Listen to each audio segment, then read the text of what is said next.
What's up?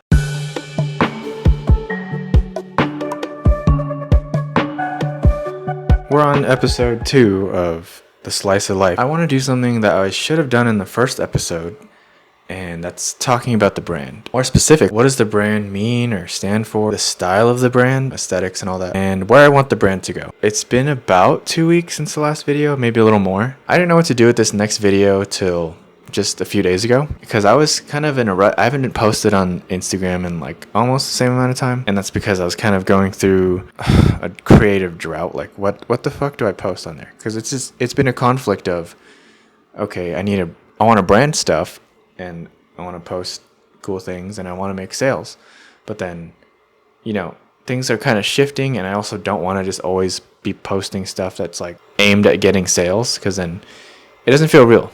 Like, you don't feel like something people would want to relate to. You just feel like a big fucking ad. Yeah, so I've been kind of stuck thinking about that. And I guess this is a kind of a good way to go about it, because I do want to incorporate more like authenticity. And I know people do want to see more of like the people behind the brands. So this is my attempt at that. And hopefully I can kind of upcycle this, make short form content out of these, and then kind of bring them back to the YouTube. Hello if you came from Instagram or TikTok. I'd be surprised if you came from TikTok, honestly. That thing has not been working out for me. But yeah, so since the last video, we made a few more shirt sales. I don't know how many days it's been since my last recording, but I got sick, so I had to take like a few days to chill out and not really do much after work. Like, of course I still had to go to work even though I was sick, right? I mean, I wore a mask just so I wouldn't get anyone else sick. And if I get anyone else sick, we work in the same area, so I'm gonna see them again anyways, and then they're probably gonna get me sick again. So it's just for the benefit of everyone to wear a mask. I'm pretty much better now, so it's a good timing too, because we just got 2 new shirt orders, and I actually have time to try and sew the labels on before we run some errands today, and then we'll go ahead and pack them.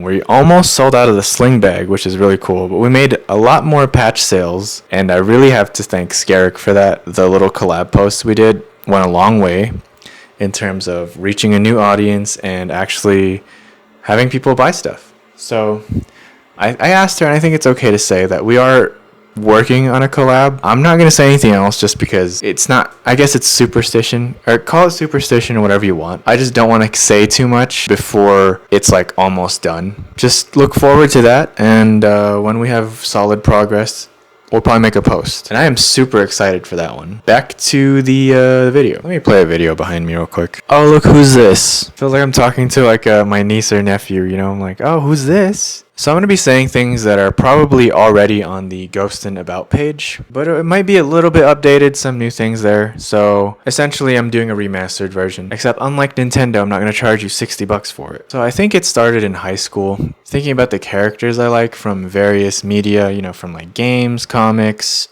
shows, movies, anime. So a lot of my favorites had like really cool, distinguishable designs and styles, and that made me want to go look for things like that in real life. I didn't really know too much about different styles back then, like what they were called. So I was kind of at a loss of what to look for. But hanging out with my oldest brother and seeing his evolving fashion choices, it had a pretty big influence on me. I ended up finding the style I like, and it was mostly like dark, minimal stuff, cool silhouettes, basically shit that just gives like mysterious figure type energy. Honestly, I would say it was cringe in retrospect, but thinking back in college, the friends I made, when they were telling me their first impression of me, I think I kind of pulled it off. So really, it's It's not that deep. The new love for cool clothes and being able to express myself without saying anything, it made me want to make cool clothes for myself. And to sum it up, it's just I wanted to make stuff that I would wear. That was like the first driving thought behind it. I didn't really care too much if people liked it or if they would wear it, but it was always just a bonus to me. And I'm trying to get back into that mindset because that's kind of what made me so motivated to do this in the first place. But the more I try to cater to people in sales, the more corporate this feels, you know what I'm saying? Which is, it's rough because you have to like have a balance because you do need to make sales to keep something going, but you don't want to lose the individuality of your brand by shilling just for sales. Because I've thought about it a bunch of times where I could just make the most pleasing designs for like the most common denominator, but then it's not really what I want to make. And as time passed, the infusion of influences like slowly came together. So the main influences that ended up sticking with me for the brand, at least, it was definitely my love for horror, dark aesthetics, utility, minimalism, and video aesthetics. I don't know if that really describes what I'm talking about, but you can kind of see it in the first collection. Basically, it's like if you put found footage themes onto clothes. That's like the better way to say it, I guess. But I just don't really like saying it like that way because it feels very limited to just the way found footage looks. But in reality, I'm trying to take the whole like look of video. The idea of making a brand and starting it's been in my head for at least 2 to 3 years. Basically like the time I was in community college, 2015 to like 2018. It started like kind of just like one of those what ifs.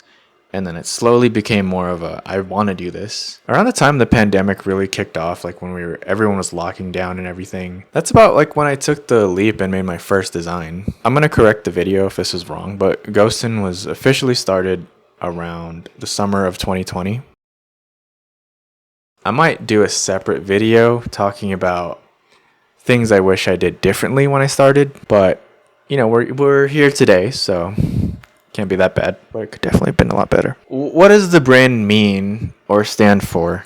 I get this question fairly often. It's a double meaning. Well, it's basically supposed to be ghosting, but you know, I added my like personal branding to it and made it Ghostn, kind of like adjusting, you know what I'm saying? It's the act of ghosting for mental health, and also for the ghost represents the horror and dark elements to it. And also I think ghosts are sick. So the style of the brand or like the aesthetics of it. I briefly touched on this in the first topic, but I'll get a bit more in depth here. When I first started the brand, I wanted to be solely techwear, but after seeing how the techwear niche was getting inundated with like the hashtag techwear type shit, basically like fast fashion versions of it, I decided to pull back from being only techwear because I didn't want to be associated with that, because I didn't have like the capital to be the insane materials or like designs and quality you would need to just be a cool techwear brand like off the bat.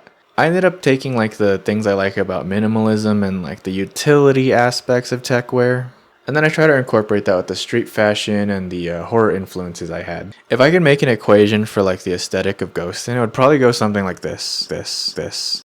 So let's talk about where I want the brand to go. I have like a handful of things that I definitely know I want to work towards and do.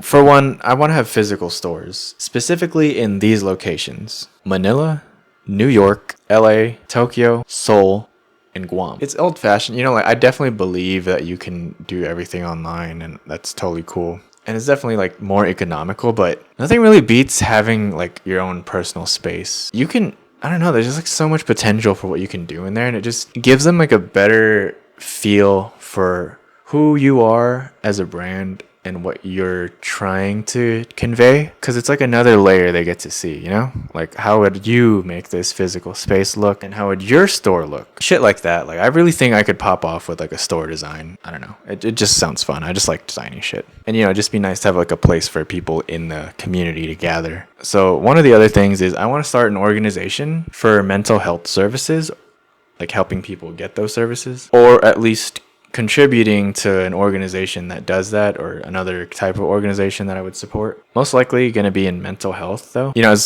someone with ADHD or being like a neurodivergent or whatever, I can relate to a lot of the shit people would be going through, especially since having things like that would make you more prone to depression and all that other stuff. So it can be really rough, and it's hard to be seen sometimes by people because it's, when things aren't like physical ailments, people aren't going to look at you unless you're really obvious about it. Like when you're fucking sad and just be like, oh, are you okay? Because some people just have like a resting bitch face. And, like you don't know if they're hurting or not because they're just good at like hiding it. But the nature of mental health. So I get it. Like people, if they need the help, they want to ask for it, they should be able to get it. Like that's what I believe. And lastly, I don't really know if this counts as like a goal, but I'm trying to word it out the way I want it to be one. So I want to have enough revenue to create the designs that I've been wanting to make, but I haven't been able to just release them yet because of the cost. Like I have some real custom stuff that I feel like is pretty different from what I've seen out there so far. At least different enough to put my name out there. Yeah, I've asked for some quotes and it was not in my favor at the moment. But I'm hoping to get there with more consistent sales or even like more money from my other sources of income. Yeah, that pretty much concludes this video. If you guys want to know anything else, want me to talk about something, or have any ideas, let me know, because the regular form of content that will be on this channel will be these, like the slice of life things. And then when I get to do bigger productions, experiment, or stuff like 3D, short films, all that, maybe even a series, that will also be on here. But just know that this is like the mainstay form of content, just because it's a lot easier to do on a regular basis. So yeah, thanks again for watching.